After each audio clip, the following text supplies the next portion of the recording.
السلام عليكم. بسم الله الرحمن الرحيم والصلاة والسلام على رسولنا محمد سيد الأولين والآخرين مدد يا رسول مدد يا سادات أصحابنا فاستغفر إن شاء الله فاز داسا إن شاء الله مدد طريقة مع الصحبة والخير في الجمعية. Allah Azze ve Celle'nin her yarattığı şeyde hikmet var. En mükemmel yarattığı insanoğlu. আল্লাহ আজ্জাওয়াজাল্লা যা কিছু সৃষ্টি করেছেন তার সবকিছুর মধ্যে হিকমত রয়েছে এবং সবচেয়ে পরিপূর্ণ সৃষ্টি হলো ইনসান। তিনি জাল্লা জালালহু ইনসানকে সর্বোচ্চ মর্যাদা দিয়েছেন এবং মানুষের দেহ গঠনগতভাবে অন্যান্য প্রাণীর তুলনায় দুর্বল হলেও আল্লাহ আজ্জাওয়াজাল্লা তাদেরকে আকল দিয়েছেন যা অন্য সকল সৃষ্টিকে অতিক্রম করে। সুতরাং মানুষের আয়ত্তের বাইরে কিছুই নেই। ইনসান সবচেয়ে দুর্বল প্রাণী হওয়া সত্ত্বেও এটি সবকিছু অন্যান্য সৃষ্টির নিয়ন্ত্রক। তাই আল্লাহ আজ্জাওয়াজাল্লা মানুষের দেহের মধ্যে কিছু হিকমত দান করেছেন। মানুষের জন্য তাদের খাদ্য ও তাদের আহারের প্রতি মনোযোগ দেওয়া উচিত এবং একটি সুস্বাস্থ্যকর জীবন যাপন করা উচিত। আল্লাহ আজ্জাওয়াজাল্লা এর আদেশগুলোর সাথে এটি সঙ্গতিপূর্ণ। আমাদের নবী সাল্লাল্লাহু আলাইহি সাল্লাম বলেছেন, সুস্থ থাকুন এবং নিজের স্বাস্থ্যের যত্ন নিন। স্বাস্থ্য অবশ্যই আমাদের খাদ্য এবং পানীয় থেকে আসে, তবে নিজেকে অবশ্যই রোগ থেকে রক্ষা করা জরুরি। আমাদের নবী সাল্লাল্লাহু আলাইহি সাল্লাম চিকিৎসার জন্য দুটি পদ্ধতির পরামর্শ দিয়েছেন। একটি হলো দহন এবং অন্যটি হিজামা। দহন পদ্ধতিটি হচ্ছে যখন পূর্বে কেউ আহত হতো তখন তার সেই ক্ষত স্থানে মুখ বন্ধ করার জন্য সেখানে একটি গরম লোহার রাখা হতো। এছাড়া এমন লোকও ছিলেন যাদের সব ধরনের অসুস্থতার জন্য এই জ্ঞান ছিল, কিন্তু আমার মনে হয় এখন আর এর প্রয়োগ কোথাও নেই। অসুস্থতা যাই হোক না কেন, তারা একটি গরম বস্তু দিয়ে সেই আক্রান্ত স্থানটি পুড়িয়ে দিতেন এবং এতে ওই রোগটি সে ব্যক্তি থেকে চলে যেত। কিন্তু এই জ্ঞান বর্তমানে বিদ্যমান থাকলেও এটির ব্যবহার অত্যন্ত বিরল।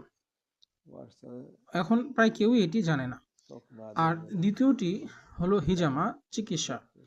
হিজামা পদ্ধতিতে শরীরের নাপাক রক্তকে সামান্য উষ্ণ করে কাপের সাহায্যে তা বের করে আনা হয়। এই পদ্ধতিটি বর্তমান সময়ে একটি প্রচলিত পদ্ধতিতে পরিণত হয়েছে।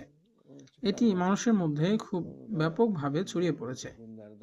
জেনে বা না জেনে সবাই এটি করছে। অবশ্যই রক্ত এটি একটি অত্যন্ত মূল্যবান জিনিস। এটি মূল্যবান এবং আবার অপবিত্র, অর্থাৎ নাপাক। আর নাপাক মানে হলো যখন সেই রক্ত বের হয় তখন নিজেকে আপনাকে অবশ্যই পবিত্র করতে হবে। আর যদি তা আপনার কাপড়ে লাগে তবে সেই কাপড় ধুয়ে ফেলতে হবে। আর এই রক্তের বিষয়টি এর চেয়েও গুরুতর।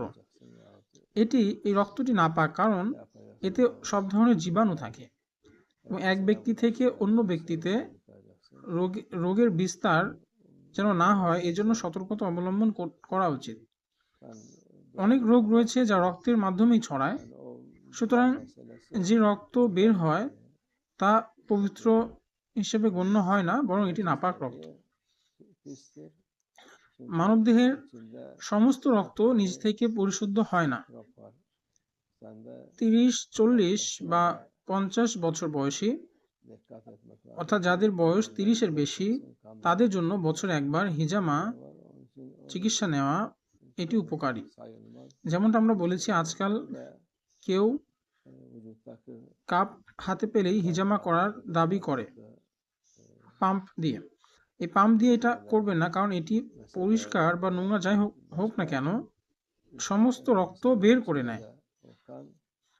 আমাদের রক্তটি আমাদের শরীরের জন্য মূল্যবান। এক ফোঁটা রক্ত তৈরি করতে শরীরের খাদ্য ও পুষ্টির প্রয়োজন হয়। তাই আপনাকে এ ব্যাপারে সতর্ক থাকতে হবে।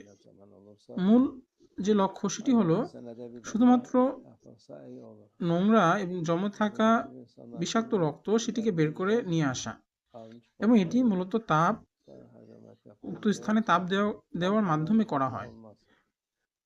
হিজামায় দক্ষ যে ব্যক্তিরা রয়েছেন তারা এটি জানেন। এখন আলস্য ইনসানের মধ্যে ঢুকে পড়েছে। কেউ একজন এই হিজামার পাম্প হাতে পেলে সেটি সে প্রয়োগ করে এবং বলে যে অনেক নোংরা রক্ত বেরিয়ে এসেছে, কিন্তু এটি মোটেও সঠিক নয়। এর জন্য একটি নির্দিষ্ট সময় ও স্থান রয়েছে। হিজামার সবচেয়ে ভালো সময় হলো এই বসন্ত সময়, অর্থাৎ পিঠ ও মাথার কিছু নির্দিষ্ট স্থান আছে যেখানে রক্ত জমা হয়। সেই স্থানগুলো থেকেই রক্ত হিজামার মাধ্যমে বের করে আনা হয়। এর জন্য বিশেষজ্ঞ কিছু উস্তাদ রয়েছেন এবং এর জন্য একটি নির্দিষ্ট দিন ও সময় নির্ধারিত আছে, এবং যে কেউ এই কাজটি করতে পারেন না। অপরিচিত বা অবিশ্বস্ত কোন ব্যক্তি দিয়ে এই রক্তের হিজামা করানো উচিত নয়। এক্ষেত্রে অত্যন্ত সতর্কতা অবলম্বন করতে হবে। আজকাল আমরা নানা ধরনের জীবাণু, ভাইরাস ও রোগের কথা শুনি, এবং সুস্থ হওয়ার চেষ্টা করতে গিয়ে একজন ব্যক্তি তার অবস্থা আরো খারাপ হয়ে যেতে পারে। সুতরাং এই শরীরটি আমাদের উপর অর্পিত একটি আমানত। আল্লাহ আযজা ওয়া জাল্লা এর পক্ষ থেকে এটি আমাদের জন্য একটি আমানত। যদি রক্ত আপনাকে বের করে আনতেই হয় তবে তা অবশ্যই যত্ন সহকারে ও পরিচ্ছন্নতার সহিত করতে হবে, যাতে সেটি ব্যক্তির উপকারে আসে। অন্যথায় এটি উপকার পরিবর্তে ক্ষতি ডেকে আনতে পারে। আল্লাহ আযজা ওয়া জাল্লা আমাদেরকে হেফাজত করুন। যেমনটি আমরা বলেছি, হিজামার জন্য সর্বোত্তম সময়টি হলো বসন্তের কাল বা এই বৃষ্টির পরবর্তী শরৎকাল।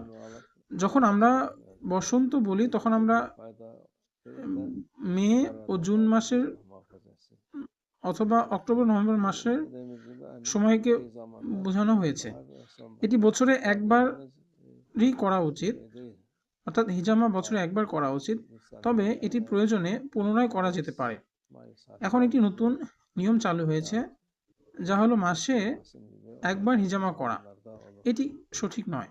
যদি প্রতি মাসেই রক্ত নেওয়া হয় তাহলে মানুষ রক্ত শূন্যতায় ভুগবে, আর এই রক্ত শূন্যতা কখনোই ভালো নয়। অতএব আপনি সতর্ক থাকুন। আর এই রক্ত হাড় এবং আমাদের অস্থি মজ্জার ভেতর থেকে উৎপন্ন হয়। আল্লাহ আযজা ওয়া জাল্লা ইনসানের জন্য নিখুঁত সৃষ্টি করেছেন। প্রত্যেক জিনিসের একটি নিজস্ব নিয়ম রয়েছে এবং শিষ্টাচার রয়েছে, এবং সেই অনুযায়ী সেই সময় ও দিন ও ঘন্টা প্রতি মনোযোগ দিয়ে সেটি পালন করলে সেটি আমাদের স্বাস্থ্যের জন্য উপকার হবে ইনশাআল্লাহ। আল্লাহ আযজা ওয়া জাল্লা আমাদের সকলকে স্বাস্থ্য দান করুন, কল্যাণ দান করুন, এবং আমরা যেন ঈমানের সাথে জীবনযাপন করতে পারি ইনশাআল্লাহ।